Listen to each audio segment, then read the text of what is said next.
Praise the Lord that we have another opportunity to share the words of God. 感謝主，我哋有再次嘅機會去分享神嘅話語。It has been a while since I've been organized to speak in Sabbath worship. 上一次教會被編排我去主領安息日聚會，已經係好長嘅時間啦。So today I feel a bit nervous today. 所以我今日係有少少驚慌嘅。Okay, nervous. Okay. So today I'd like to share the topic of learning in times of crisis. 今日我想分享嘅題目就係在危機中學習。As we approach to the end of the year, 當我哋接近年末嘅時候， just as we thought life can resume back to some sort of normality, 就正如生活開始慢慢返去以前嘅常態。many people hope this pandemic would end soon. 好多人都希望呢一場嘅疫情會盡快結束。Especially when we hear governments are trialing new vaccines to combat the virus. 就正如當我哋聽到政府去研發一啲嘅疫苗去對抗呢一個嘅疫情。So there is hope that we can all return back to church to worship and observe the Sabbath day. 當我哋有呢個希望去返去教會去遵守安息聖日。So that we all miss going to church to resume our normal church duties. 我哋都好掛住返去教會返去以前教會嘅時間工作。We all miss gathering in fellowship and to worship God together. 我哋都好掛住一齊團契，一齊去敬拜神。Unfortunately, due to recent flare-up of the COVID-19, 好不幸嘅係最近嘅新冠狀肺炎疫情嚴峻。the government has once again imposed strict lockdown rules and guidelines. 政府再次去實行一啲嘅限制同埋去指引。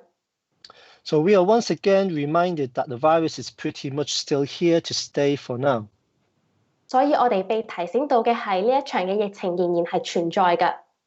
So during these difficult times of lockdown and restrictions, 喺呢一段封鎖同埋限制嘅期間， I'm sure everyone would have reflected on their current situation. 我相信大家都有去反省返自己嘅情況。Trying to make changes and adapting to our ever-changing landscape. 去嘗試去改變，亦都係迎合一啲嘅呢啲嘅唔同嘅改變。In fact, many of our lives has been disrupted by the current pandemic. 我哋大家嘅生活亦都係受呢一場疫情嘅影響。Perhaps our health has been impacted directly or indirectly by the virus.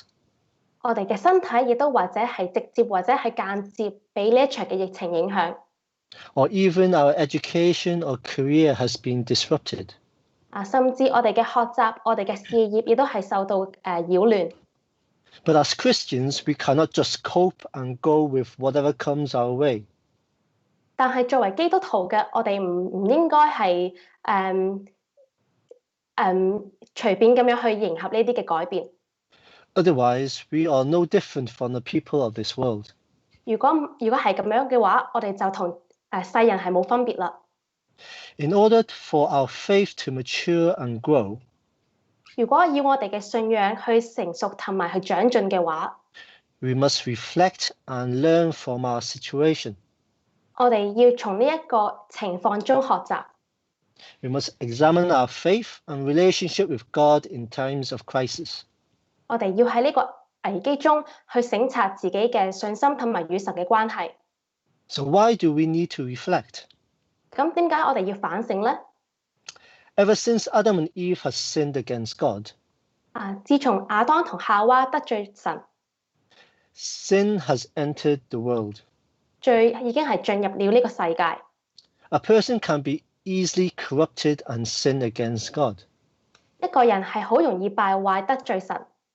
Just like the Israelites had sinned against God when they were in the wilderness many times. 就正如以色列百姓當佢哋喺曠野嘅時候，常常得罪神一樣。Because they are not consistent in their faith and their obedience towards God. 因為佢哋冇堅守佢哋自己嘅信心，亦都係不信服神。They lack patience in waiting for God and easily tempted by their selfish desires. 佢哋常常自私然後就係顧你自己嘅益處。Throughout the Bible, we can see many examples when the people continually sin against God. 喺聖經裏面，我哋可以睇到好多人常常得罪神嘅例子。Let's turn to the book of Deuteronomy, chapter 9. 我哋可以打開《申命記》嘅第9章。Deuteronomy chapter 9, verse 12 to 14. 申命記第9章12至14節。In the name of Jesus Christ, I read verse 12. Then the Lord said to me, Arise, go down quickly from here, for your people whom you brought out of Egypt has acted corruptly. They have quickly turned aside from the way which I commanded them. They have made themselves a molded image. 13. Furthermore, the Lord spoke to me, saying, I have seen this people, and indeed they are stiff-necked people. 14. Let me alone, that I may destroy them, and blot out their name from under heaven, and I will make of you a nation mightier and greater than they. 第12節，對我說：你起來，趕快下去，因為你從埃及領出來的百姓已經敗壞了自己，他們快快地偏離了我所吩咐的道，為自己鑄成了偶像。第13節，主又對我說：我看這百姓是硬着頸項的百姓。第14節，你且由着我，我要滅絕他們，將他們的名從天下塗抹，使你的後裔比他們成為更大更強的國。So here it is one of the many examples that the people of God has sinned against him. 呢度係其中一個例子，就係神嘅百姓去得罪神。So there are many examples recorded in the Old Testament. 喺舊約聖經裏面有好多記載嘅例子。In this situation, they were at the foot of Mount Sinai. 當時呢個情況就係佢哋喺西奈山嘅腳下。And all they have to do is to wait for Moses to come down from Mount Sinai. 佢哋知所以要做嘅就係要等待摩西去從西奈山落山。And so when Moses returned from the mount, he will bring the laws of God. 當摩西歸回嘅時候，佢就會帶神嘅律法。But yet here we can see the impatience of the people. 但係我哋可以睇到當時嘅人係幾咁冇耐性。They are unable to listen and obey just one commandment. 佢哋唔能夠去聽從、去信服一個誡命。And that is to wait for Moses to return. 就係要等待摩西去歸回。And so, because of the impatience, they made a molded calf to worship.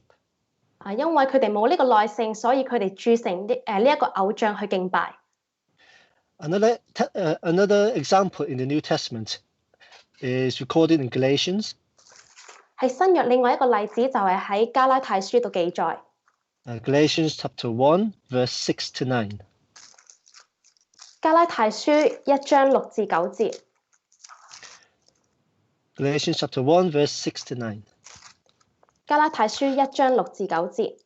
I marvel that you are turning away so soon from him who called you in the grace of Christ to a different gospel, verse 7, which is not another, but there are some who troubled you and want to pervert the gospel of Christ, verse 8. But even if we or an angel from heaven preach any other gospel to you than what we have preached to you, let him be accursed, verse 9. As we have said before, so now I say again, if anyone preaches any other gospel to you than what you have received, let him be accursed. 第6節，我希奇你們這麼快離開那藉着基督之恩召你們的，去從別的福音。第7節，那些並不是福音，不過有些人攪擾你們，要把基督的福音更改了。第8節，但無論是我們是天上來的使者，若傳福音給你們，與我們所傳的給你們的不同，他就應當被咒詛。第9節，我們已經說了，現在又說，若有人傳福音給你們，與你們所領受的不同，他就應當被咒詛。So throughout the history of the Bible, we can see how easily the children of God can wander away from God. 喺整本聖經嘅歷史裏面，我哋可以睇得到神嘅兒女係幾咁輕易就離開神。We are of no exception. 我哋亦都係唔例外嘅。So therefore, if we are not careful and vigilant, 如果我哋唔去小心同埋警醒嘅話， we will end up like the Israelites and the members of the church in Galatia, sinning against God. 我哋嘅結果就係好似以色列百姓或者當時加拉太教會嘅信徒咁樣去得罪神。So therefore, self-reflection will help us learn from our mistakes. 所以自我反省會讓我哋去從我哋自己嘅錯誤中學習。And through prayers and spiritual cultivation will help to keep us from sinning against God. 禱告同埋靈修亦都會係幫助我哋去避免得罪神。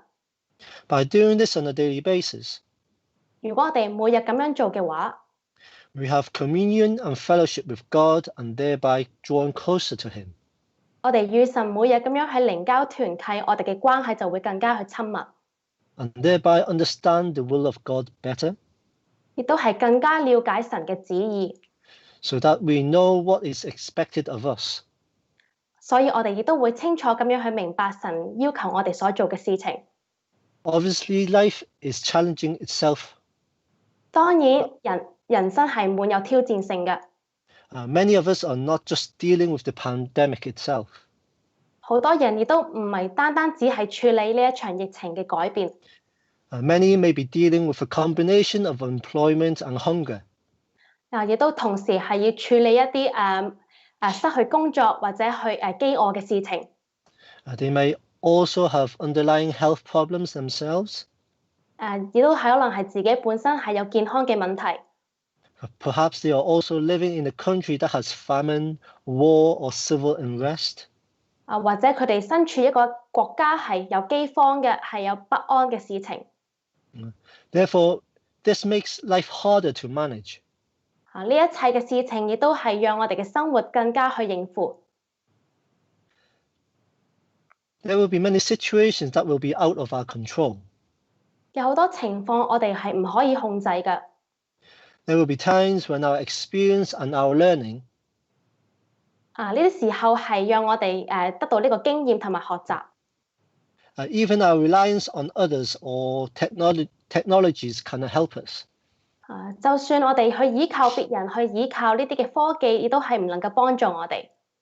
No matter what various difficulties we find ourselves in, 無論我哋面對有咩困難都好， God knows that we are suffering in this pandemic or any other crisis in your life.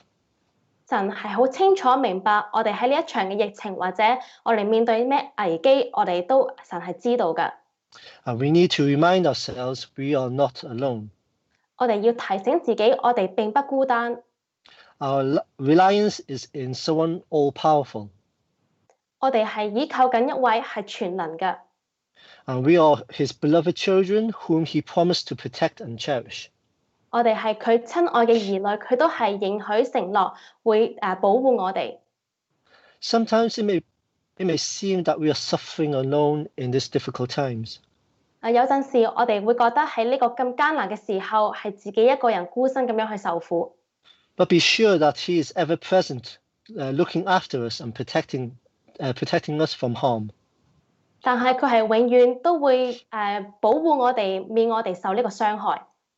As long as we have the faith and obedience, 只要我哋有呢個信心同埋信服， and the patience to endure to the end, 有呢個耐性去忍耐到底， we will surely see His protection and blessings manifested before us in due time.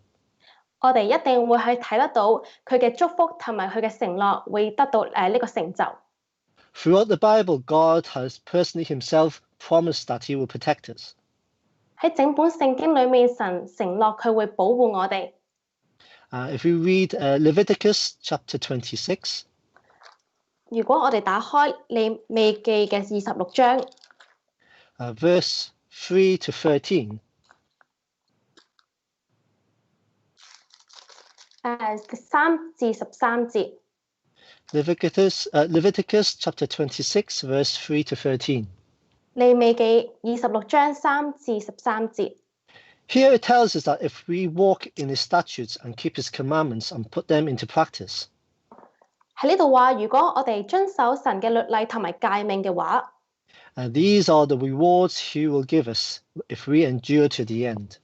如果我哋忍耐到底嘅話，呢度就記載我哋嘅獎賞。We will have a bountiful harvest and no longer be in hunger. 我哋會得到豐盛嘅收成，亦都唔會再飢餓。We will live in peace and with security in our environment. 我哋喺我哋嘅環境裏面，亦都係會得到呢個安息同埋平安。We will have victory over our enemies, no matter how strong they may be. 無論我哋嘅仇敵係幾咁強大嘅，我哋必定會勝過佢哋。And God will abide with us throughout our generations. 神亦都會係世世代代咁樣與我哋同在。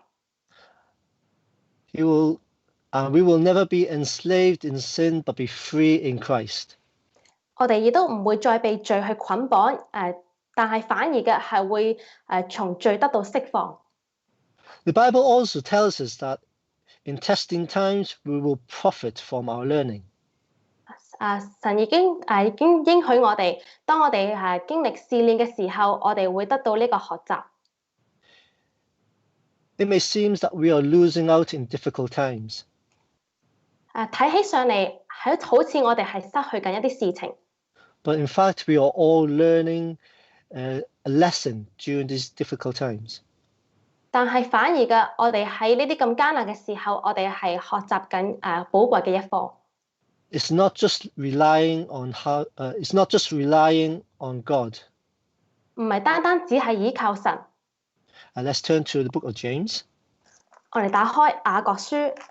James chapter 1. 雅各書第1章。Verse 2 to 4. 第2至4節。James chapter 1, verse 2 to 4. 雅各書1章2至4節。My brethren, count it in all joy when you fall into various trials, verse 3, knowing that the testing of your faith produces patience, verse 4. But let patience have its perfect work, that you may be perfect and complete, lacking nothing. 第2節，我的弟兄們，你們落在百般試煉中，都要以為大喜樂。第3節，因為知道你們的信心是經過試煉就生忍耐。第4節，但忍耐也當成功，使你們成全完備，毫無缺欠。The purpose of trial is to test our faith. 試煉嘅目的就係要試煉我哋嘅信心。Here tells us that it is to produce patience. 喺呢度記載話係會得到呢個忍耐。That means we do not murmur or blame others or just to give up. 意思即係話我哋唔會埋怨別人或者容易放棄。So during this time we will become a perfect person, just like Christ, who was also perfect. 喺呢段時候，我哋會成為一個完全人，就好似基督亦都係完全嘅。To become complete and lacking nothing. 我哋會成全完備，毫無缺欠。So what does it mean by complete? 咁呢度話完備係咩意思呢？ So during this time, we are learning how to equip ourselves with love and spiritual wisdom. 喺呢段時候，我哋好好咁樣裝備自己，用愛心同埋呢個屬靈嘅智慧。Learning how to have courage to face challenging situations. 學習點樣去用呢個勇氣去面對呢啲咁挑戰性嘅情況。And having the patience, the faith and confidence in God to resolve our problems. 有呢個忍耐同埋信心對神去應付呢啲嘅情況。So we have all these complete tools to face trialing situations. 咁我哋就有呢啲嘅完備嘅工具去面對呢啲嘅環境。Last time we studied about how Job handled his difficult situation. 我哋上次已經係提及到約伯點樣去面對佢當時嘅問題。How he lost all his beloved children and possessions. 佢點樣去失去佢所有嘅兒女同埋財產。How he suffered mentally and physically. 佢點樣去精神上同埋肉體上去受苦。How he handled pressure from his spouse. 佢點樣去面對佢妻子嘅壓力。And wrongly accused and misunderstood by his close friends. 亦都俾佢嘅朋友去誤解。and how he became self-righteousness and repented of his sins.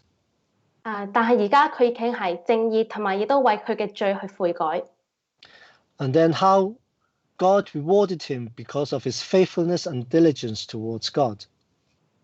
神獎賞約伯，因為佢對神嘅殷勤。So today we shall share an overview of the life and trials of Joseph. 今日我哋就分享約瑟一生裡面嘅試煉。What lessons has Joseph learned in his testing times for mutual encouragement? 咁我哋就互相勉勵一下約瑟佢試煉學習到嘅事情。So Joseph is the son of Jacob and Rachel. 咁約瑟就係雅各同埋拉結所生嘅兒子。He has 11 brothers. 佢有11位弟兄。And he is the most loved by his father.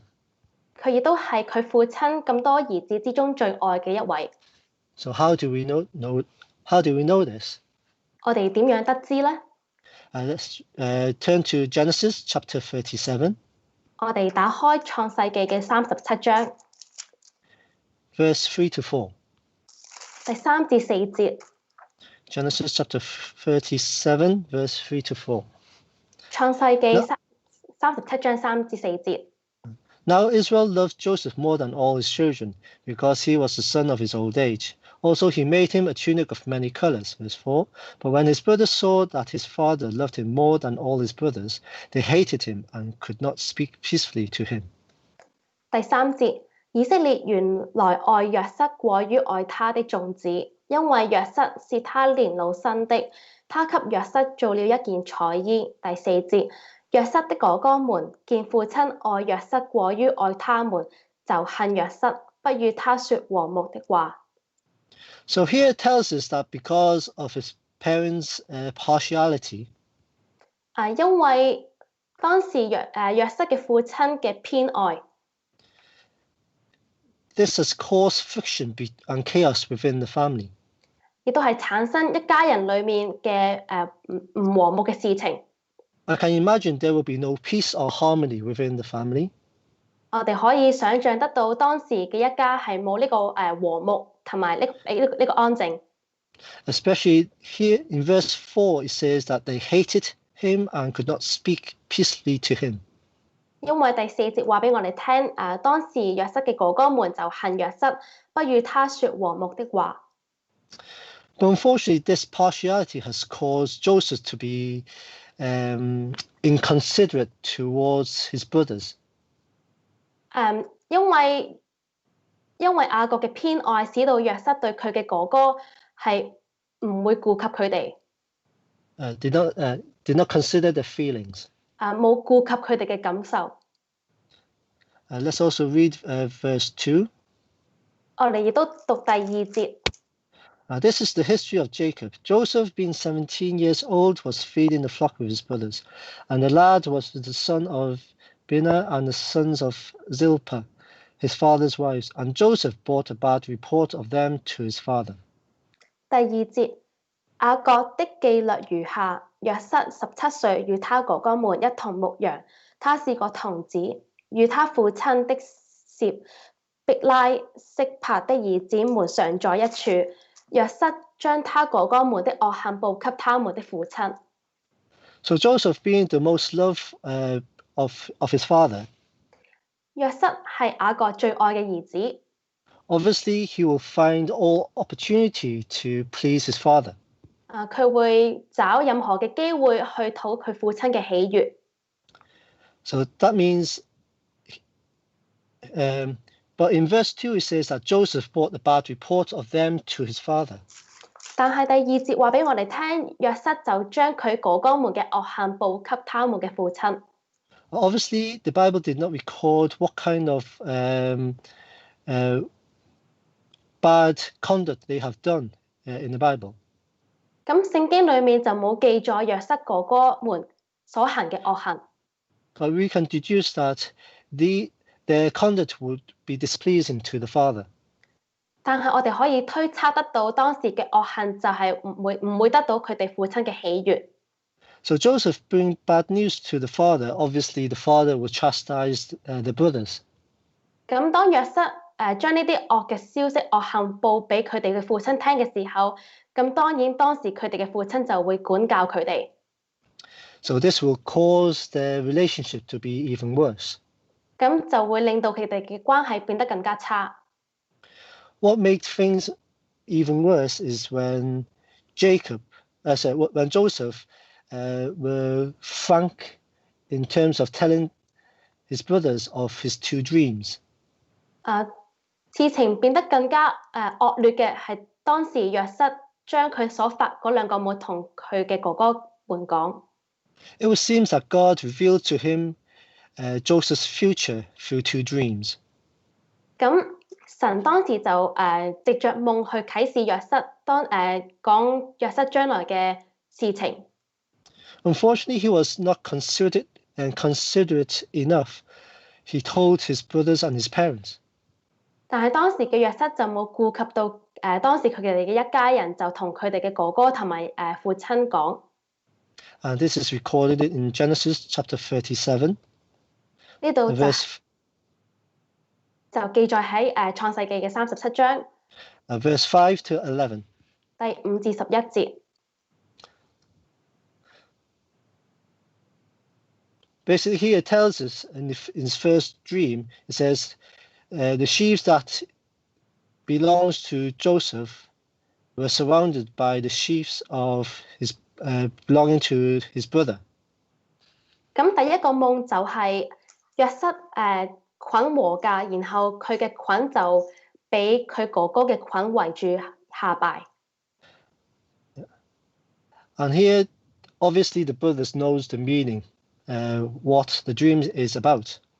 咁當時佢嘅哥哥們就明白呢個夢嘅意思。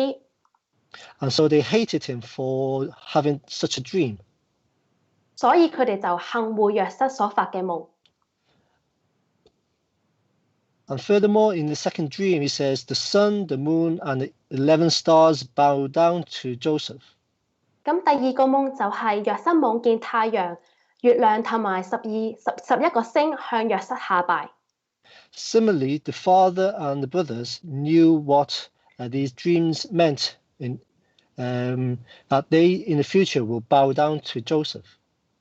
同樣嘅，當時佢嘅父親同埋佢嘅哥哥們知道個夢嘅意思。And so this inconsiderate way of revealing his dreams to the family members has caused friction among them. 所以因為約瑟所發嘅夢令到佢嘅家人產生好多問題。And so this hatred was built up in the family. 咁喺呢一家人裏面就產生呢一個恨惡。And so this hatred became were put into action later on in Joseph's life. 咁之後約瑟嘅一生呢一個嘅恨惡亦都轉成為行動。So therefore, in one day, his father instructed Joseph to see how his brothers were doing in the field. 咁有一日，約瑟嘅父親就叫約瑟去睇下佢哋哥哥喺草地上發生咩問題。And let's read verse 13 to 14. 我哋可以睇下13至14節。And Israel said to Joseph, Are not your brothers feeding the flocks in Shechem? Come, I will send you to them. And so he said to them, Here I am. 14. Then he said to him, Please go and see if they are well with your brothers and well with the flocks, and bring back word to me. So he sent him out of the valley of Hebron, and he went to Shechem. 第13節，以色列對約瑟說：你哥哥們不是在示劍放羊嗎？你來，我要打發你往他們那裏去。約瑟說：我在這裏。14節，以色列說：你去看看你哥哥們平安不平安，群羊平安不平安，就回來報信給我。於是打發他出希伯倫谷，他就往示劍去了。Let's also read verse 18 to 20. 我哋再讀18至20節。Now when they saw him afar off, Even before he came near them, they conspired against him to kill him. Verse 19. And they said to one another, Look, this dreamer is coming. Verse 20. Come therefore, let us now kill him and cast him into some pit. And we shall say, Some wild beast has devoured him. We shall see what will become of his dreams. 第18節，他們遠遠地嚟，看見他，趁他還沒有走到跟前，大家就同謀要害死他。19節，彼此說：你看，那做夢的來了。20節，來吧，我們將他殺了，丟在一個坑裏，就說有惡獸把他吃了。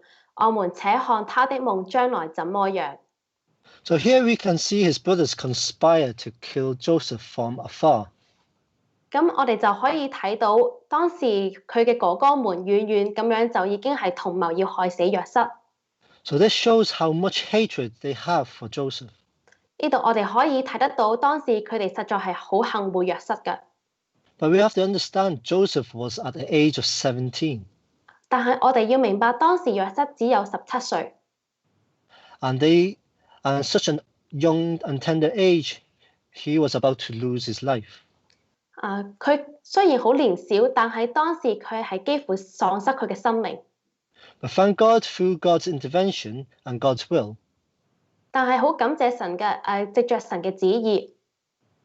And he was able to retain his life and was sold to the land of Egypt. 佢能夠保守佢嘅生命，亦都係被賣到去埃及。This is recorded in verse 25 to 28. 呢度係記載喺25至28節。So at the tender age of 17, we can see that if it was ourselves, 咁我哋可以睇得到17歲咁年輕嘅年齡，如果係我哋嘅話 how would you feel? 你會點樣感受呢？ Would you feel betrayed by your close family? 你會唔會覺得俾你最親密嘅家人出賣呢？ Would you be afraid and lonely and hopeless with no one to rely on? 你會唔會覺得好驚怕、好絕望，冇人可以依靠呢？ If it was us, we would have depression, we will murmur, we may cry. 如果係我哋嘅話，我哋可能會抑鬱，我哋會埋怨，我哋可能會呼喊。So it's very hard to imagine if we're in such a difficult situation, how we will deal with this. 所以係好難想像嘅，如果我哋係身處喺咁樣嘅困難嘅環境裏面。Let's turn to Genesis chapter 39.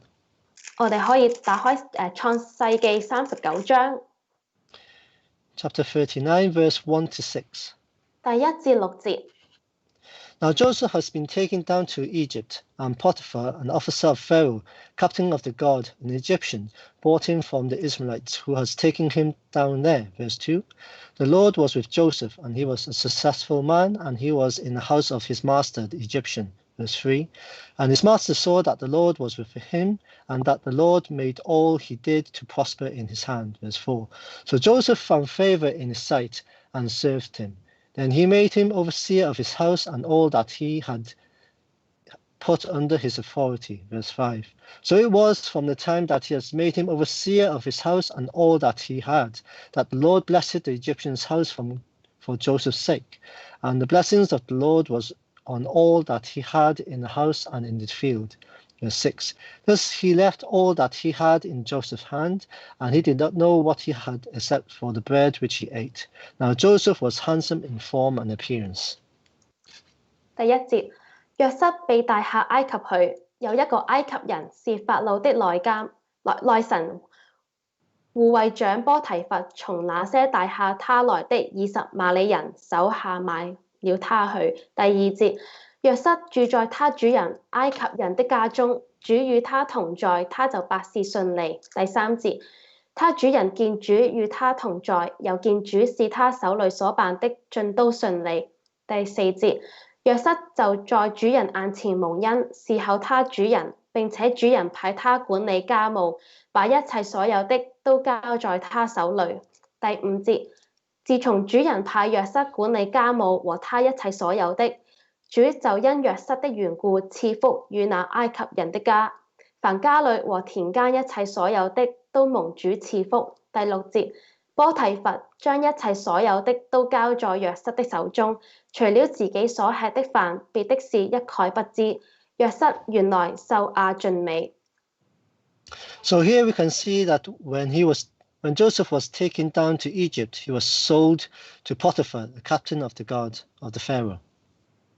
喺呢度我哋可以睇到，當約瑟被帶去埃及嘅時候，佢就賣俾一個護衛長叫做波提乏。So here in verse 2 he says that Joseph was a successful man. 喺第2節嗰度，我哋可以睇到佢百事順利。So this means he was a hard and responsible person. 意思即係話佢係會負責任嘅人。Normally at the age of 17, we can see that the youth today, if they go to work, they might not be as committed in their responsibilities. 今日17歲嘅青年，當佢哋工作嘅時候，佢哋或者唔會去盡心，或者同埋去負上佢哋嘅責任。But here we can see that Joseph was mature enough to become successful in a foreign land. 但係我哋可以睇到當時嘅約瑟，佢因為成熟，所以佢喺異地亦都係百事順利。Especially that he was from a free person sold into slavery. 尤其是因為佢係被賣到去埃及作為呢個奴僕。And having the freedom of being a free person as a shepherd, you are now transformed into a slave. 佢係從一個有自由嘅牧羊人到一個係奴僕。How would you feel if you suddenly become a slave of someone of a stranger? 如果係你嘅話，你係忽然間作為一個陌生人嘅奴僕，你會有咩感受呢？ But yet we can see that Joseph was mature enough to become strong and work hard in a foreign land. 但係因為約瑟佢係成熟，所以佢喺異地仍然係好殷勤咁樣去工作。So in verse 4 it tells us that so Joseph found favor in his sight and served him, that he made him overseer of his house and all that he has put under his authority.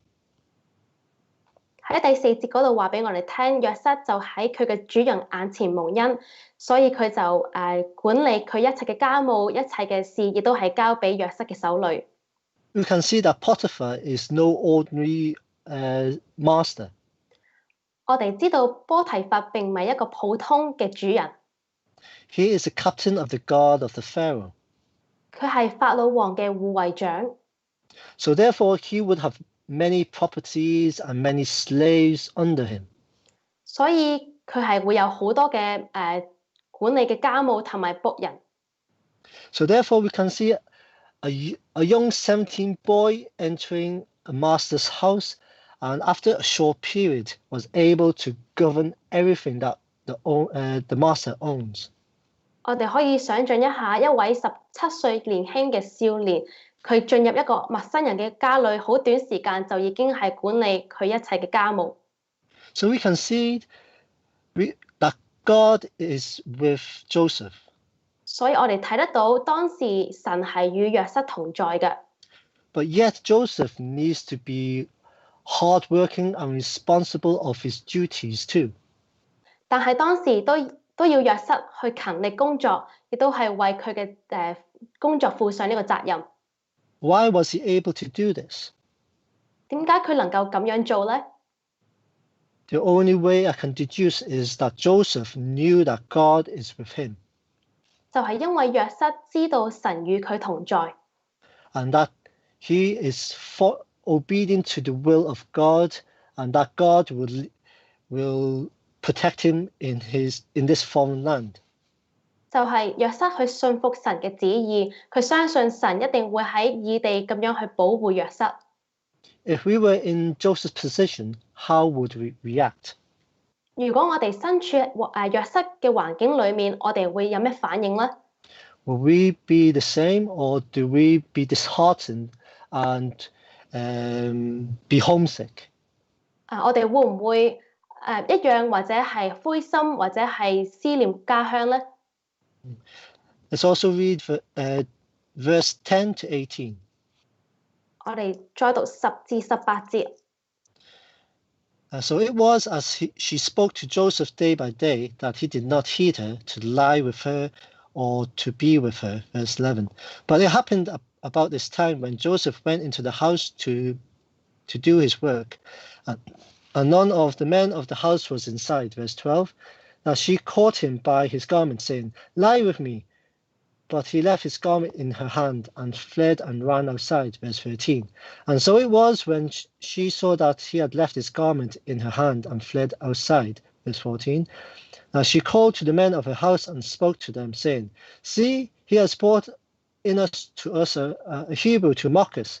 He came to me to lie with me, and I cried out with a loud voice. 15. And it happened when he heard that I've lifted my voice and cried out, that he left his garment with me and fled and went outside. 16. So she kept his garment with her until his master came home. 17. Then she spoke to him with words like these, saying, The Hebrew servant whom you brought to us came into me to mock me. Verse 18. So it happened as I lifted my voice and cried out, that he left his garment with me and fled outside. 第10節，後來他天天和約瑟說，約瑟卻不聽從他，不與他同枕，也不和他在一處。第11節，有一天約瑟進屋裏去辦事，家中人沒有一個在那屋裏。第12節，婦人就拉住他的衣裳說，你與我同枕吧。約瑟把衣裳丟在婦人手裏，跑到外邊去了。13節，婦人看見約瑟把衣裳丟在他手裏，跑出去了。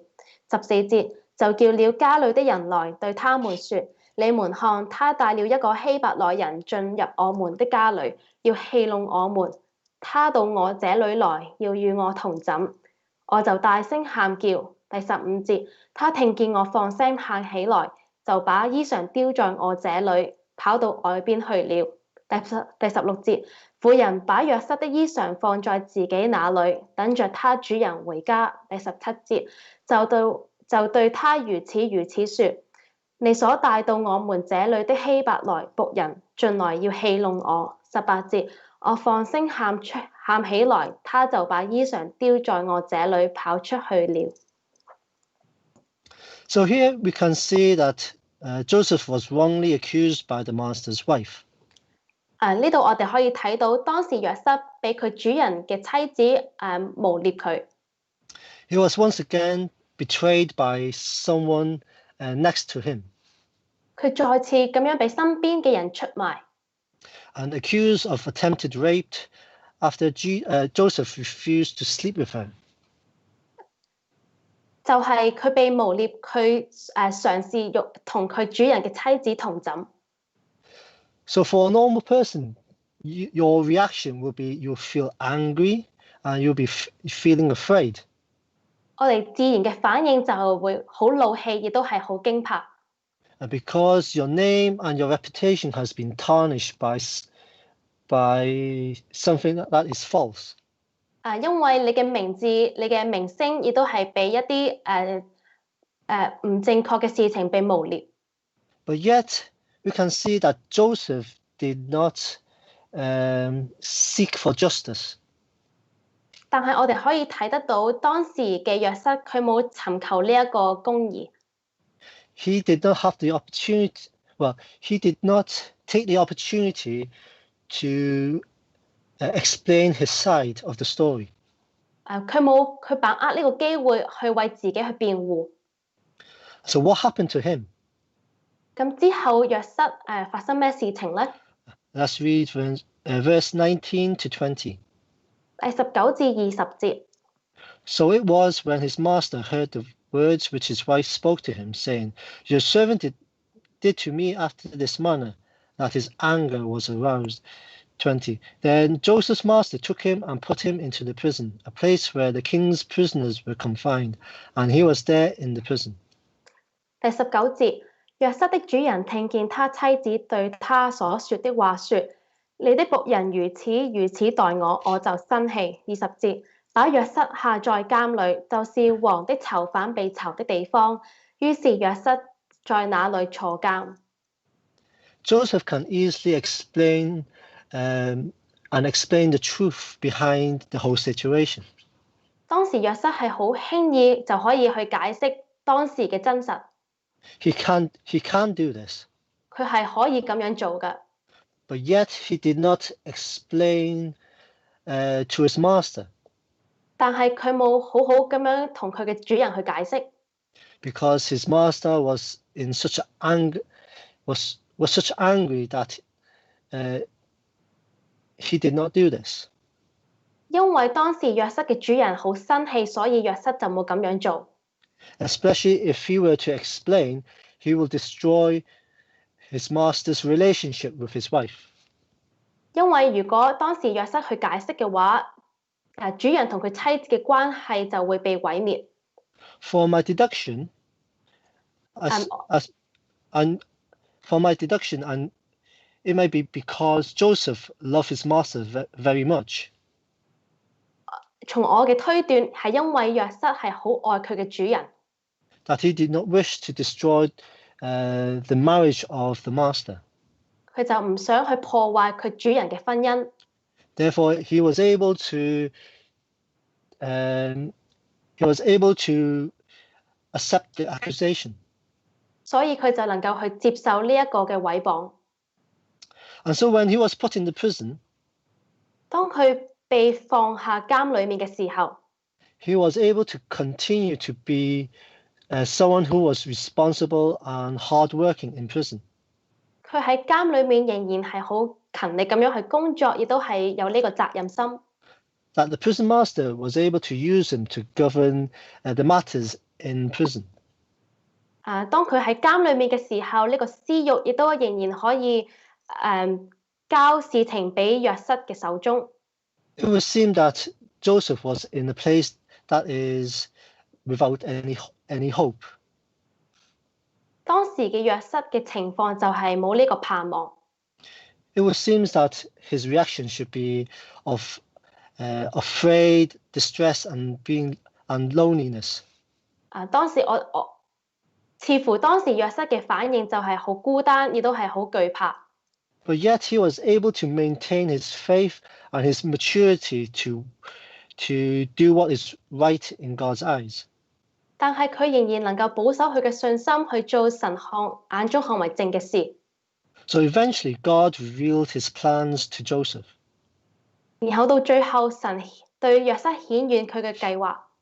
He was able to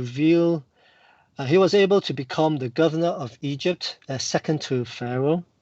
到最後嘅約瑟去成為呢個好被重用嘅臣子。And second to Pharaoh. 就係法老王以下嘅臣子。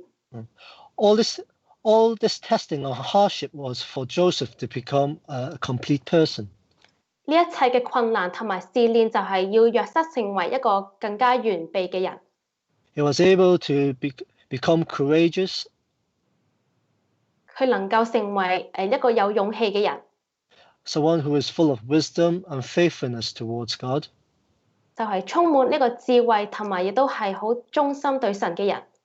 He became a good vessel for God to save, for God to use. 亦都係成為神好被神所用好好嘅器皿。He was able to fulfill his duties to save the Egyptians and the surrounding area. 亦都係成全佢嘅職責，就係要拯救當時佢嘅子民。And also, this includes his family from a great famine. 就係包括佢嘅家人從呢個饑荒中拯救。His wise choices in life gave glory to God. 佢喺人生裏面充滿智慧嘅選擇，亦都係將榮耀歸給神。Because he put God in the foresight of his life. 因為佢將神放喺首位。Just like Joseph, we too will encounter situations that is out of our control. 我哋就會好似約瑟咁樣去面對一啲困難，係唔能夠我哋自己控制㗎。He had no preparations or experience beforehand to deal with these situations. 佢事前係冇呢個預備或者經驗去面對呢啲困難， Yet he was able to exceed above expectations. 但係佢能夠做出比佢要求更加大嘅。He had his faith, hope and reliance in God. 佢都有呢個信心同埋去盼望神。Even though he did not have his family for support in Egypt, 雖然佢喺埃及裏面冇呢個家人去支持佢， nor did he have friends around him to share his feelings. 而身邊亦都冇朋友去分享佢嘅感受。 God was the only person he had throughout his difficult situation.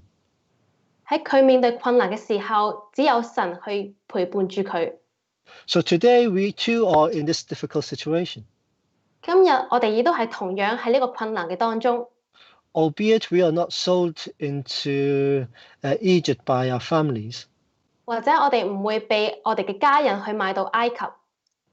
This feeling of confidence and certainty of our future security is no longer guaranteed.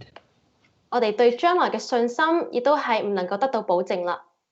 So this feeling of hopelessness and powerless to control our destiny is not there. 我哋覺得呢個去掌管自己嘅命運亦都係唔存在啦。 So in this pandemic, what have we learnt? 咁喺呢一場嘅疫情當中，我哋學習到啲咩呢？ Would we make the right choices just like Joseph did in his testing times? 我哋會唔會好似約瑟咁樣面對試煉嘅時候去作出正確嘅決定呢？ How well would we have done on these uncertain times? 喺呢一啲咁唔穩定嘅時候，我哋會點樣做呢？ There are a few questions that we need to ask ourselves. 我哋要問自己幾條問題。 In this present time, are we stronger in faith? 喺呢一刻，我哋嘅信心有冇更加剛強呢？ Are we closer to God? 我哋係咪親近神呢？ Are we more knowledgeable in the teachings of the Bible? 我哋對聖經嘅知識有冇更加多呢？ Have we relied on God no matter how small or big the situation is? 無論我哋面對嘅問題係大或者小，我哋有冇依靠神呢？ So therefore, we need to self-reflect in current times.